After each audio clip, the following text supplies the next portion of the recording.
As a parent, I used to question the benefits of learning outside the classroom. Why the need for school trips and overseas tours? Is it just a fun day out for kids and teachers? Hi, my name is Cindy Tan and I'm the founder of Elevate Educational Tours. As a parent with children who have been going on school trips from the age of 6, in this video, I'm going to talk about the benefits of educational tours from a parent's perspective.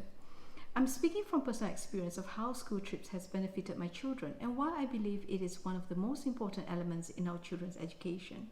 So the first trip my daughter went on was as a 6-year-old, and it was to the Science Museum in Kensington here in London.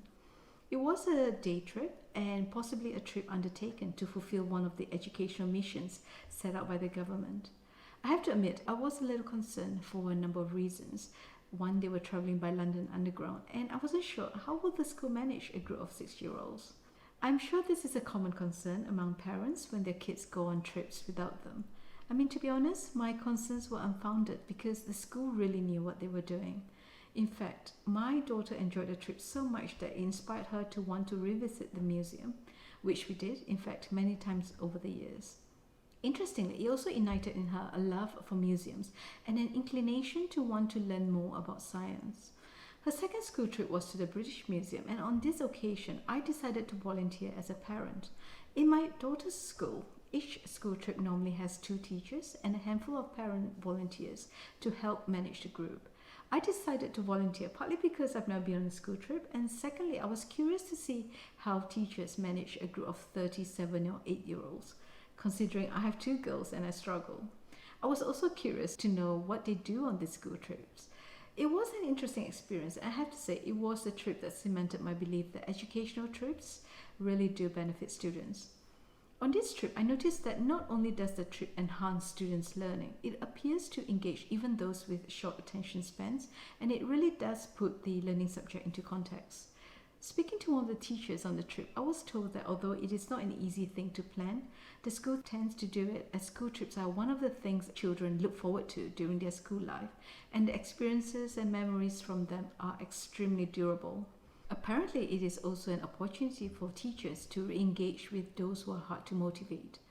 I did some research as I wondered whether this is something that was across the board with schools, and I found a report by outwardbound.org.uk that says 60% of teachers observed improved awareness of the natural environment in their pupils on return to school, and there is improved enthusiasm and confidence in learning, and the students' attitude towards learning improves as they become more confident, capable learners in the classroom.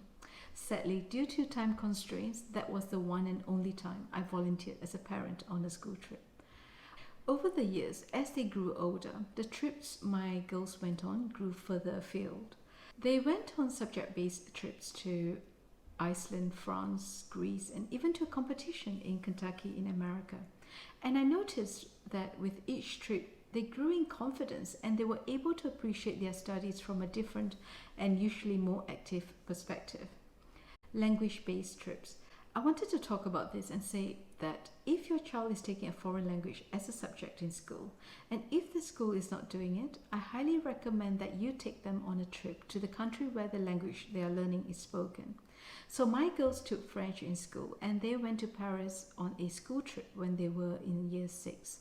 Now, language is not something that comes easily to my children, but I could see that they were more keen on the language upon their return from their trip to France. And so just like the Science Museum, we started going to France on a regular basis. We are lucky that we're able to do this. Living in London, it took us 3.5 hours to get to Calais. We could have breakfast in London and be in Calais or Boulogne-sur-Mer for lunch. It was an excuse to go away, but I strongly believe that being in the country that spoke the language was one of the best ways for my daughters to immerse themselves in the language itself. There is no doubt that it is far removed from being taught in a classroom, and it is a great chance to learn about how the people live, work, and speak as they do so.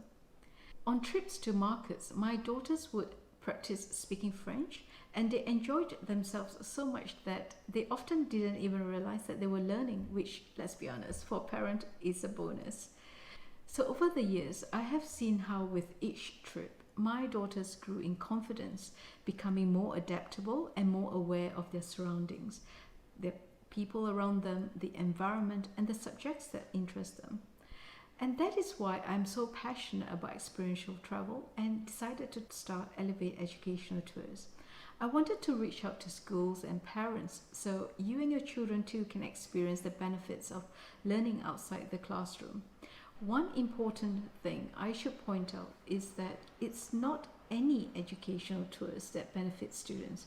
It is educational tours that are well planned with contributions from adults with knowledge and skills that could enhance students' learning. And that is what we try to do here at Elevate Educational Tours. If you would like to find out more, or if you have any questions about your future travel plans, please get in touch as we will be happy to help. Many thanks for listening in.